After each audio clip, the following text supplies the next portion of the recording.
It's been quite a battle. It's been raging here for the last 13 days. I'm standing in district number 2, which is the last stand of Gaddafi and his men. We didn't know at that point that it was Gaddafi still here. We thought by the strength and the stubbornness of the resistance that some high-ranking official, maybe one of his sons, was here. It's quite a complete surprise to us that Gaddafi himself was here, but it shows why that resistance was so strong.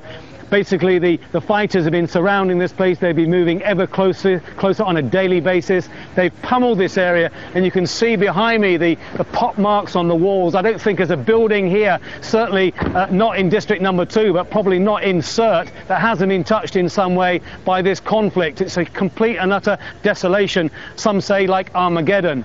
It was only a matter of time, I think, before they had to give in, because even though that resistance was dogged, it couldn't continue forever. Supplies were a problem, ammunition was a problem, and this morning it happened all so quickly because Gaddafi and some of his men made a run for it. They tried to get through the defences of the fighters that were ringing this city and tightening the noose ever tighter, and they couldn't get through, and that's when Gaddafi was apprehended. We spoke to people who were actually there when it happened.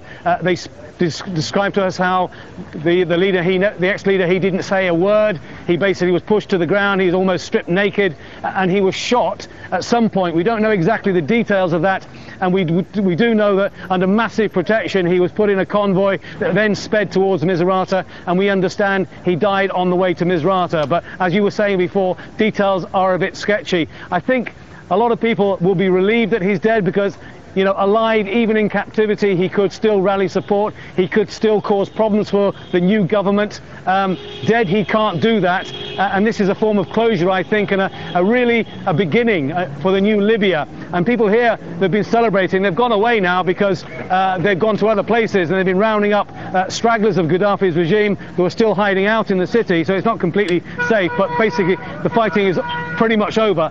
But they've been saying that now this is the new beginning. We feel now that it has ended. It started 8 months ago with a peaceful demonstration in Benghazi. It has ended today in this fashion. And these people who've been fighting this conflict, I mean, they're basic people, plumbers and electricians, drivers, doctors, dentists, who've put down the tools of their profession and picked up weapons, sometimes with disastrous effects, but they put their lives in the line. A lot of their brothers have been killed, a lot of their family members have been killed, but they've all thought it was worth it. They all said they were in this for the duration. There was no turning back. So I think this is a tremendous moment to be here, to feel it. Having come here in the early days of this revolution is something quite amazing for me personally, but also the people who've been involved in it.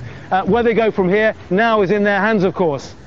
Exactly. Tony, this army of drivers, bus drivers, teachers, handymen, plumbers, as you call them, who are they fighting? Were they fighting an organised army, or were they fighting groups of mercenaries? What was the opposition?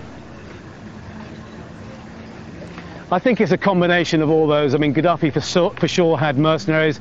We've seen sort of black Africans being paraded in the streets today. That we were told they are, you know, mercenaries. They were fighting for money, guns for hire, but also they've been the die-hard loyalists. And over the course of the last 7 or 8 months that I've been here, and I've spoken to Gaddafi prisoners, they were making it quite clear to me there was a hardcore element who believed that Gaddafi was almost like a god. They believed everything he said. They would fight until the end, and that's what some of them have done, and that's why the resistance went on for so long. But I think if you look at it, NATO played a huge part in this, the people played a huge part in it, but I think Gaddafi in some way played a part in his own downfall, not only calling his own people rats and cockroaches, but he armed this country like no other. Everywhere you went in this country, you found huge caches of weapons and artillery and tanks, and eventually the will of the people overtook those weapons. They took them in their hands, and we saw the effects of those weapons today in Sirte, the complete and utter destruction. And I think that was something poignant, that basically he lived by the sword and he died by the sword.